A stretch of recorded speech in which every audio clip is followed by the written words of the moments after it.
Salut les amis, je voulais vous faire aujourd'hui un tuto concernant la Suzuki Hayabusa.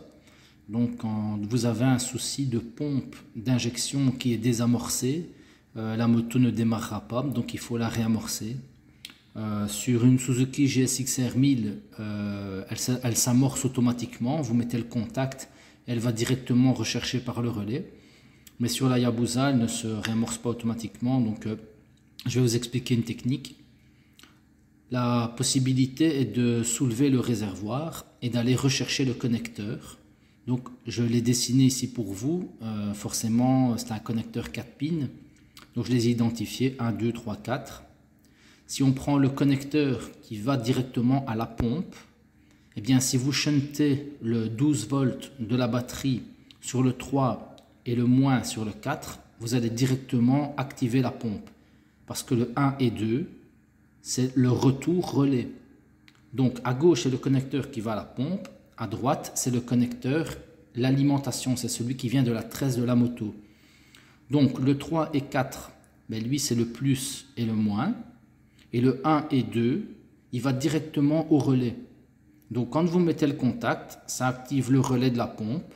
Donc le 3 et 4 envoient le courant sur le 3 et 4 du connecteur numéro 1 qui va lui à la pompe, mais en passant par le relais.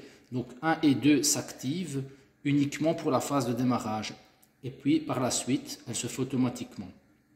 Donc si vous avez besoin aussi de contrôler la continuité pour voir si le relais de pompe fonctionne correctement, donc la pompe d'injection, vous pouvez simplement regarder contact coupé, donc la clé en main.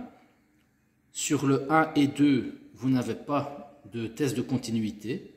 Si vous mettez le contact de la moto sur le 1 et 2, vous allez avoir un test de continuité. Pourquoi? Parce que le relais se referme. C'est normalement ouvert et le relais se referme quand le contact est mis pour pouvoir laisser passer le 12 volts qui lui-même active la pompe. Donc, si vous avez besoin de réamorcer la pompe, moi ce que je vous conseille, c'est d'utiliser une batterie en spare, de venir faire des petites connexions entre 3 et 4 sur le connecteur 1, donc celui qui va directement à la pompe, et vous faites des à-coups. C'est-à-dire que vous le connectez 1 ou 2 secondes, vous le relâchez. Vous le reconnectez 1 ou 2 secondes, vous le relâchez, tout le temps comme ça. À un certain moment, vous allez entendre le bruit de la pompe, on l'entend un bruit un peu plus grave comme ça, et donc le circuit est sous pression, parce que les injecteurs forcément ont besoin de cette pompe-là, sans quoi il est impossible d'avoir du carburant.